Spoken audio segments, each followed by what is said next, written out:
Eh bien, bonjour, que le Seigneur vous bénisse. Aujourd'hui, j'aurais voulu vous parler des villes. Des villes au temps du Seigneur Jésus-Christ et encore des villes d'aujourd'hui.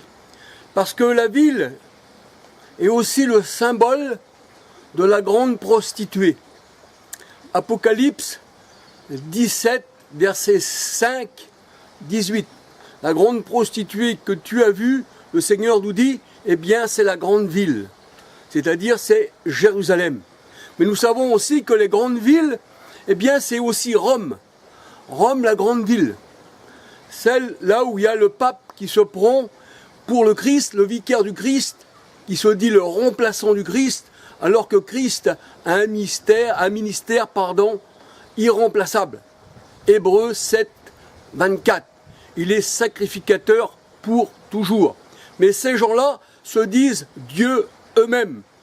Et en se disant Dieu eux-mêmes, alors, eh bien, ils se disent les créateurs du monde. Parce que seul Dieu a créé le monde. Et eux, ils veulent faire un monde à leur manière. C'est pour ça qu'aujourd'hui, on voit, eh bien, tous ceux qui appartiennent au triangle, ils veulent un ordre nouveau, un nouvel ordre mondial. Ils se prennent pour des dieux, ils veulent construire la tour de Babel. Mais le Seigneur a mis la main sur eux et il les a dispersés sur la surface de la terre.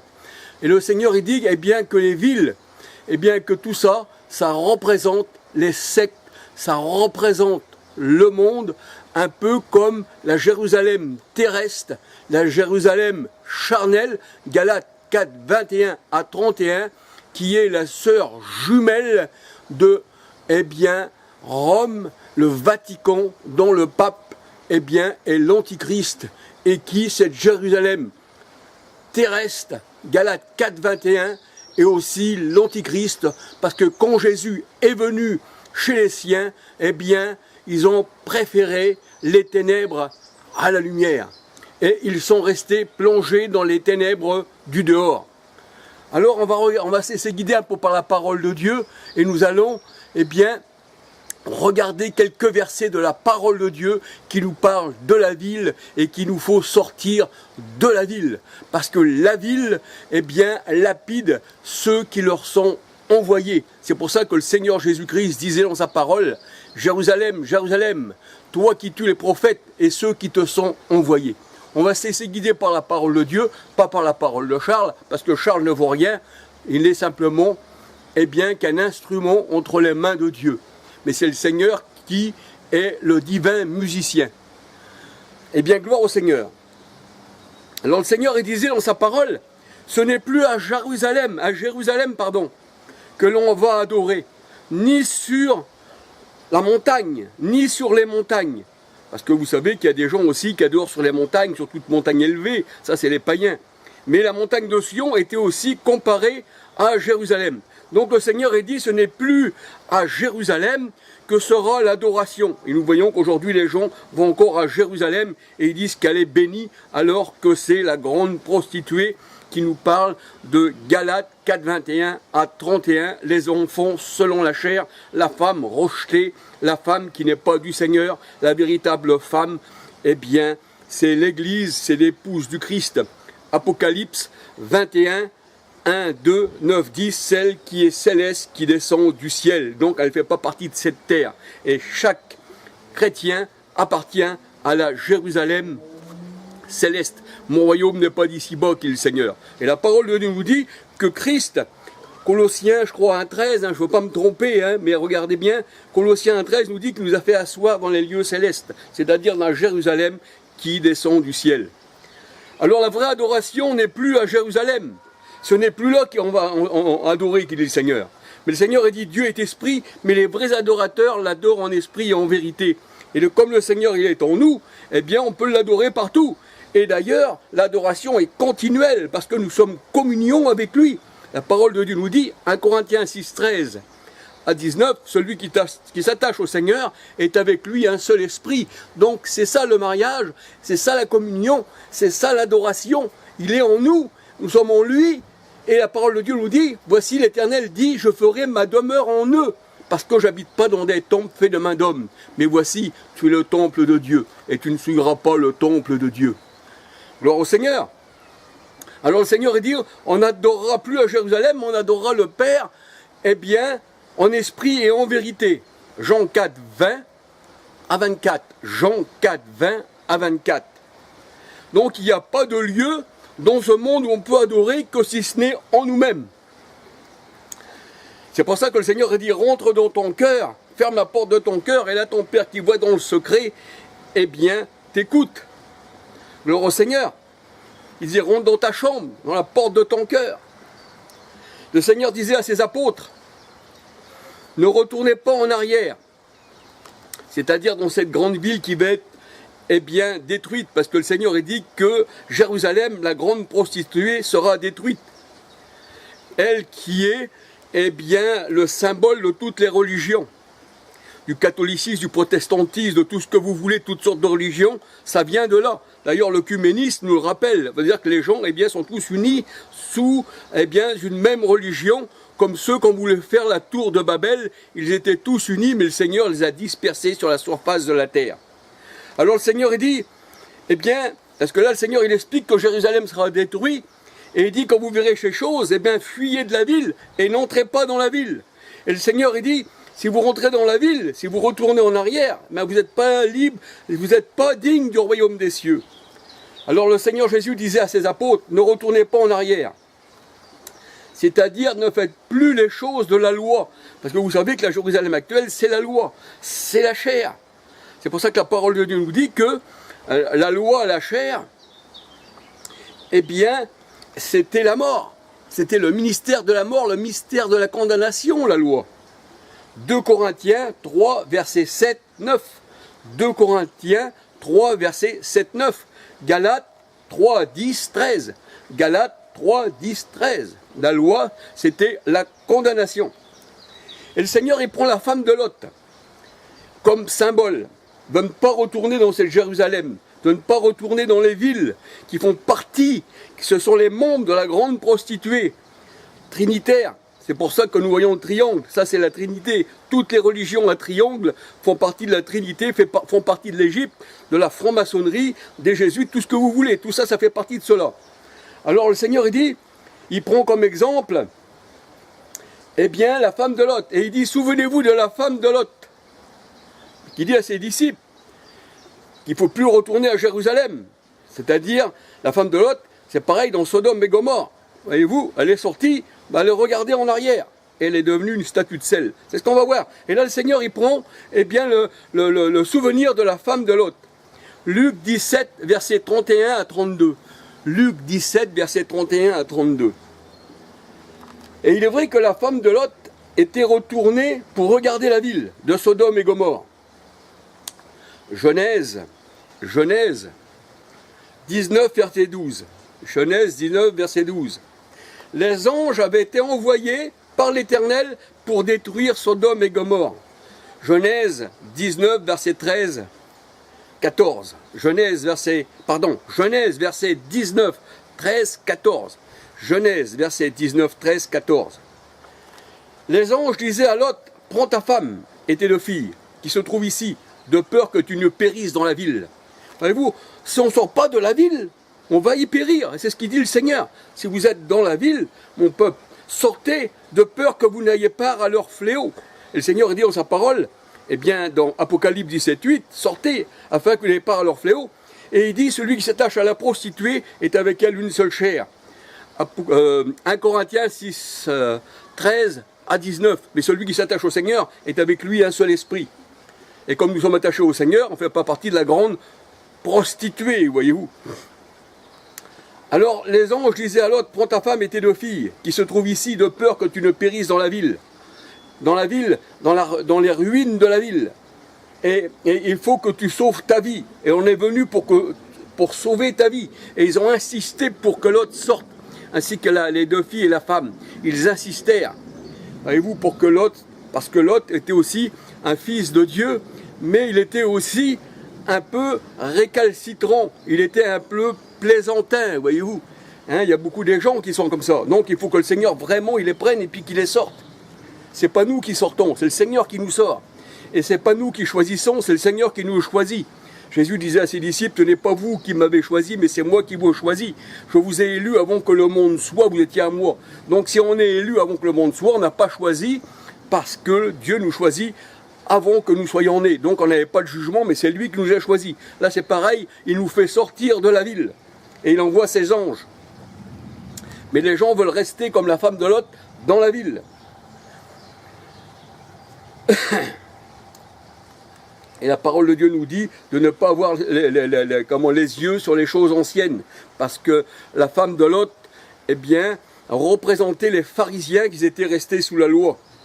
Et le Seigneur, il a détruit leur ville, il a détruit tout ce que vous voulez. Dans Galates 4, 21, la parole de Dieu nous dit que maintenant ils sont devenus la chair.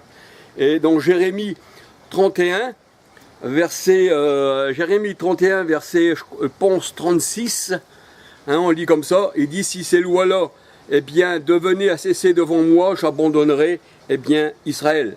Et la parole de Dieu nous dit que, eh bien, Jésus-Christ, Romains 10, 4, est la fin de la loi. Malachie 4, 4 et Éphésiens 2, 15, il a annulé toutes les prescriptions et les ordonnances de Moïse. Et la loi, c'est la malédiction, c'est le ministère de la mort. 2 Corinthiens 3, 7, 9 et Galates 3, 10, 13. Et la loi, la parole de Dieu nous dit, elle a été faite pour les adultères, la loi, elle a été faite pour les parjures, les idolâtres, c'est-à-dire toutes sortes pour les idolâtres, pour toutes sortes de gens, eh bien, qui font le mal, mais elle n'est pas pour un enfant de Dieu. C'est pour ça que le Seigneur Jésus-Christ, dans sa parole, il disait, c'est pas ma loi, mais il est écrit dans votre loi, parce que c'était fait pour les pécheurs, et Jésus n'était pas un pécheur. 1 Timothée 1, verset 8, 9, 10. On peut voir ceci dans 1 Timothée 1, verset 8, 9, 10. Sortir de la ville, c'est sortir de la grande ville prostituée. La ville qui est représentée par une femme. Apocalypse 17, verset 4, 5, 18. Apocalypse 17, verset 4, 5, 18.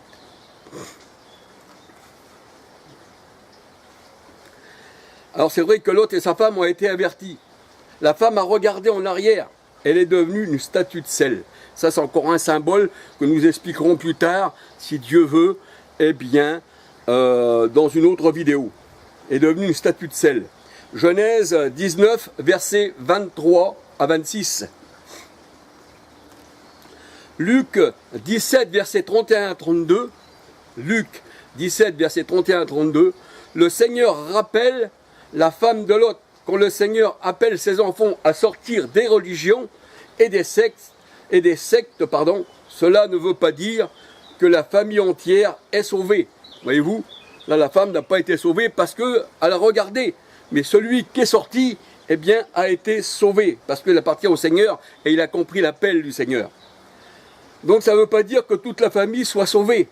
Malgré que le Seigneur ait dit, eh bien, n'entrez pas dans Jérusalem, parce que je vais la détruire. Mais les gens sont restés dans Jérusalem. Et aujourd'hui, ils disent qu'ils sont bénis dans cette Jérusalem-là. Alors que la vraie bénédiction, elle vient d'en haut, qui dit le Seigneur. Tout don parfait de Dieu vient d'en haut, du Père de la lumière. Et ça veut dire que ici, à Jérusalem-là, elle est maudite. Et celui qui dit qu'il est béni à cette Jérusalem, donc Galates 4, 21 à 31, eh bien, c'est un menteur ou c'est une menteuse, parce que le Seigneur, eh bien, il dit que c'est la chair. Et la chair ne peut donner aucune bénédiction. Galates 4, 21 à 31. Alors quand le Seigneur appelle ses enfants à sortir des religions et des sectes, cela ne veut pas dire que la famille entière soit sauvée. Le Seigneur en donne l'exemple. Et il dit, de deux dans un lit, l'un sera pris et l'autre pas. De deux hommes qui sont au champ, l'un sera pris et l'autre pas. Luc 17, verset 34-35. Et le Seigneur dit, et l'homme aura pour ennemi les gens de sa maison. Voyez-vous, il aura pour ennemi les gens de sa maison. On peut avoir des enfants ou une femme charnelle, et vice-versa. Voyez, et vice-versa. Soit la femme, elle est spirituelle, ou l'homme spirituel, charnel, ou aussi bien la femme, charnelle ou spirituelle. Mais dans la maison, si les uns ne sont pas d'accord s'il y en a qui sont dans les ténèbres et qu'il y en a un qui est dans la lumière, eh bien, on aura pour ennemis les gens de notre maison. C'est ce qu'il dit le Seigneur Jésus-Christ. Et le Seigneur a dit, je suis venu mettre la division entre mes enfants, mes élus et les réprouvés, ceux que j'ai rejetés. Matthieu 10, verset 35-36. Matthieu 10, verset 35-36. Et l'homme aura pour ennemis les gens de sa maison. Et ceux-là, qui sont ennemis des enfants de Dieu, ne sont pas sauvés. Et ils ne connaissent pas les commandements de l'Éternel qui nous a dit de sortir de la ville. Et c'est ce que nous avons fait. Nous allons voir plus loin dans la parole de Dieu. Jésus disait, qui sont mes frères, qui sont mes sœurs? Mon père et ma mère. Voici ceux qui sont mes sœurs, mon père et ma mère. C'est ceux qui font la volonté de mon Père. Luc 8, 19, 20, 21. Luc 8, 19, 20, 21. Alors c'est vrai que ces faux parents, eux, resteront dans la ville, dans le monde, et en combattant contre la vérité qui est Christ. Jean 14, verset 6. Luc 21, 16, 17. Sortir de la grande ville, c'est aussi sortir de Rome, du Vatican et de la Trinité, hérité d'un empereur, chef de guerre, qui est Constantin. C'est pourquoi sortez du milieu d'eux, mon peuple, dit le Seigneur, Apocalypse 18, 4, de peur que vous ayez part à leur fléau. Parce que celui qui s'attache à la prostituée est avec elle une seule chair. Et nous savons que la chair et le sang n'héritent pas du royaume des cieux. 1 Corinthiens 15, 50. 1 Corinthiens 15, 50. Alors comme la femme de Lot et les gens de Sodome et Gomorrhe, Genèse 19, 23 à 26, eh bien, pareil, ceux qui restent attachés à la prostituée, eh bien, subiront les fléaux que le Seigneur a mis sur les grandes villes. Et on voit que Sodome et Gomorrhe a été détruite par le feu. Le soufre, le feu. Alors le Seigneur dit, la poussière même de la ville doit être secouée de nos pieds. Luc 9, verset 5. On doit secouer. Si on va dans des sectes pour parler du Seigneur, et si on ne nous reçoit pas, ben le Seigneur dit secouez même la poussière. C'est ça la ville. Ça représente les sectes, ça représente le monde, ça représente les religions.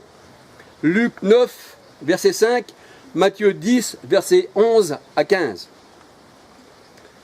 Alors c'est vrai que la vie d'adultère ne veut pas venir aux noces de l'époux. La vie d'adultère ne veut pas venir aux noces de l'époux. Et le Seigneur il dit, eh bien, ne veut pas venir aux noces de l'époux, alors le roi, il brûle la ville. C'est ce que nous dit dans la parole de Dieu. S'ils ne veulent pas venir aux noces de l'époux, parce que le Seigneur a tout préparé pour eux, il a tout fait pour eux, tout était accompli, j'ai achevé l'œuvre, mais ils n'ont pas voulu venir. Tout était prêt, les veaux gras, tout ça. Là, c'était le mariage. Celui qui s'attache au Seigneur est avec lui un seul esprit, c'est ça le mariage. Eh bien, ils ne voulaient pas venir. Donc, ils n'ont pas l'Esprit Saint, puisqu'ils n'ont pas voulu venir pour être attachés au Seigneur, pour être un seul esprit avec le Seigneur. 1 Corinthiens 6, 13 à 19. Alors, pour ça que le Seigneur dit, eh bien, le roi brûlera la ville.